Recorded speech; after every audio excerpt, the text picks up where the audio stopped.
Assalamualaikum warahmatullahi wabarakatuh. Waalaikumsalam warahmatullahi wabarakatuh. Alhamdulillahi rabbil alamin.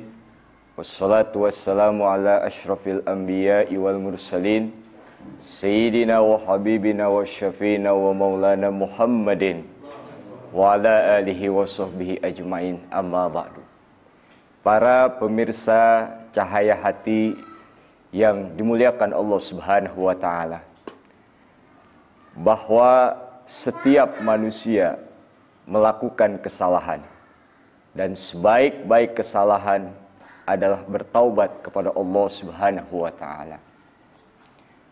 Bahwa Allah Subhanahu wa Ta'ala memerintahkan kita melalui firman-Nya, wa tubu ilallahi jami'an ayyuhal mu'minun la'allakum tuflihun.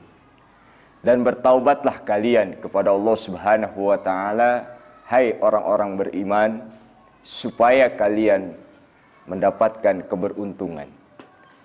Hadirin yang berbahagia, para pemirsa Cahaya Hati Antv yang dimuliakan Allah Subhanahu wa Ta'ala, bahwa tanda-tanda orang bertaubat, di antaranya yang pertama, ia menjaga lisannya dari hal-hal yang perkataan buruk, dusta, ghibah, fitnah, dan lain sebagainya. Tanda yang kedua, bertaubat adalah ia memelihara hatinya dari hal-hal yang dapat merusak kesucian hatinya, berupa iri, dengki, hasud, dan lain sebagainya. Yang ketiga, tanda orang bertaubat dapat diketahui dari ia berusaha untuk menjauhkan dari pergaulan-pergaulan yang dapat menjerumuskan kepada kemaksiatan. Selanjutnya, orang bertaubat dapat diketahui bahwa ia menyesal akan perbuatannya dan berupaya untuk tidak mengulangi dari kesalahan-kesalahan yang dilakukan, dan ia sungguh-sungguh untuk bertaat kepada Allah Subhanahu wa Ta'ala dengan melakukan berbagai macam amal soleh. Para pemirsa Cahaya Hati Antv yang dimuliakan Allah Subhanahu wa Ta'ala, bahwa Imam Al-Ghazali mengatakan bahwa taubat diperintahkan kepada seorang hamba itu karena dua hal. Pertama, kita tahu yang namanya kemaksiatan, dosa adalah sebagai penghalang seorang hamba kepada Allah Subhanahu wa Ta'ala. Dosa dapat menghalangi berkhidmatnya seorang hamba kepada Allah.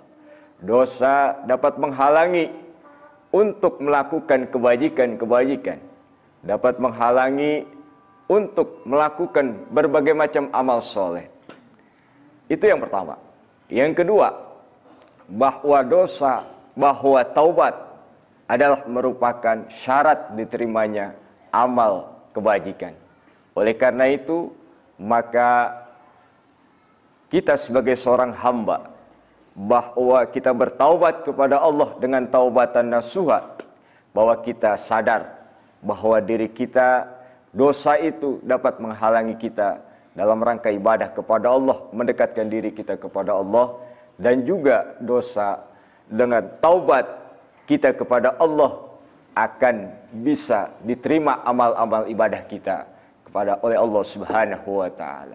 Hadirin yang berbahagia, pemirsa Cahaya Hati Antv yang dimuliakan Allah, mudah-mudahan Allah berikan kekuatan kepada kita untuk supaya kita melakukan taubat dengan taubatan nasuha. Demikian, billahi taufiq wal hidayah. Assalamualaikum warahmatullahi wabarakatuh.